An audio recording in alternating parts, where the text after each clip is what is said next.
ஒரே ஒரு கேள்வி. இப்ப தூத்துக்குடி வந்து ஒரு கடலோர மாவட்டம். அந்த கடலோர மாவட்டத்துல இந்த மாவட்ட ஆட்சியர் அலுவலகத்துல இந்த அவசர கட்டுப்பாட்டு அறைக்குள்ளேயே மழைநீர் சூழ்ந்திருக்குன்னு சொல்றீங்க. இந்த மாவட்ட ஆட்சியர் அலுவலகமும் இந்த அவசர கட்டுப்பாட்டு அறையும் எந்த இடத்தில் சரியாக தூத்துக்குடியில் அமைந்திருக்கிறது? அந்த இடத்தில் இதற்கு முன்பு இது போல மழை வெள்ளநீர் வந்திருக்கிறதா அல்லது அது எதுவும் நீர்நிலையில் குளத்தில் கட்டப்பட்டிருக்கிறதா? அந்த மாவட்ட ஆட்சி அலுவலகம் பல மாடிகளை உடையது, ஆனால் அவசர அறையை ஏன் கீழே வைத்தார்கள் என பல கேள்வி எழுகிறது. இதற்கு முன் இது போல மாவட்ட ஆட்சியர் அலுவலகம் புயல் மழை வெள்ள காலத்தில் இதுபோல் சூழப்பட்டிருக்கிறதா ராஜா சாலமன்? கண்டிப்பாக கண்ணன் சார், அதாவது இது வந்து கண்டிப்பாக இதுக்கு முன்பாக 2015 இது போன்ற ஒரு பெரிய ஒரு வெள்ளம் ஏற்பட்டது. அந்த நேரத்தில் மாவட்ட ஆட்சியர் ரவிக்குமார் என்பவர் இருந்தார்கள். அவர்கள் இருக்கிற காலத்தில் இதே போன்ற ஒரு பெரிய மழை வெள்ளம் சூழ்ந்தது. அந்த நேரத்தில் இதே போன்றுதான் அந்த கோரம்பாலத்துக்கு அடுத்தாற் போல், அதாவது புதுக்கோட்டை பாலத்தில் மிகப்பெரிய ஒரு பாலம் இருக்கிறது. அதன் வழியாக போக வேண்டிய தண்ணீர் அனைத்தும் ஒரு தனியார் நிறுவனம் அதில் வந்து நிறைய கழிவுகளை குவித்திருக்கிறது. எனவேதான் அந்த தண்ணீர் போக முடியாமல் அந்த தண்ணீர் அனைத்தும் ஊருக்குள் வந்தது.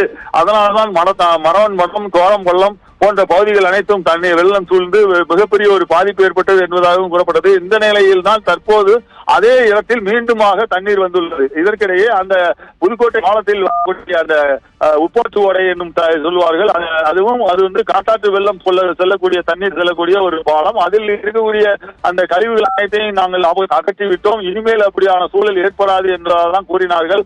ஆனால் இப்பொழுதும் பார்த்தீர்கள் என்றால் தண்ணீர் அதன் வழியாக முழுமையாக செல்ல முடியாமல் அந்த தண்ணீர் அனைத்துமே அதில் ஒரு பகுதி வந்து இந்த ஊருக்குள் வந்து இப்பொழுது அதுவும் தண்ணீர் பூரா இங்க வந்ததினால்தான் இவ்வளவு பெரிய ஒரு பாதிப்பு ஏற்பட்டுள்ளது. மேலும் அந்த இடத்தில் கோரம்பலம் குளம் என்று ஒரு குளம் உள்ளது, அந்த குளமும் நிரம்பி உள்ளது.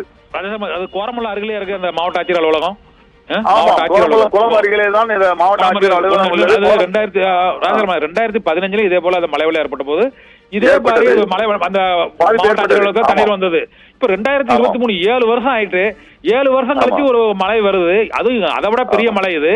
ஆனா அந்த அவசர கட்டுப்பாட்டு மையத்தை கொண்டு கிரவுண்ட் ஃப்ளோர்ல வச்சு அது துண்டிக்கப்படுவது வந்து ஒரு பெரிய பிளண்டரா தெரியலையா? அது மாவட்ட நிர்வாகத்தோட மிகப்பெரிய ஒரு தவறான ஒரு செயல்பாடா தெரியுதா தெரியலையா? கண்டிப்பாக சார். ஆனா இது வந்து என்னன்னா அந்த இடத்துக்கு செல்வதற்கே முடியாமல் ஊழியர்கள் தவிக்கின்றார்கள் என்பதாக கூறுகின்றார்கள். ஏனென்றால் இங்க இருந்து அந்த மாவட்ட ஆட்சியர் அலுவலகத்தினுடைய அந்த மெயின் ரோடு வந்து மேட்டு பகுதி, அது வந்து 4 வழி சாலையில் உள்ளது.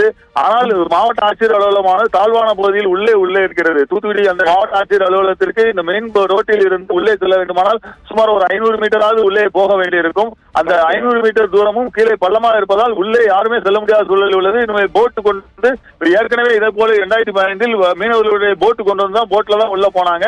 அதே போன்ற ஏற்பாடுகளை இப்பொழுதும் செய்வார்கள் என நினைக்கின்றோம்.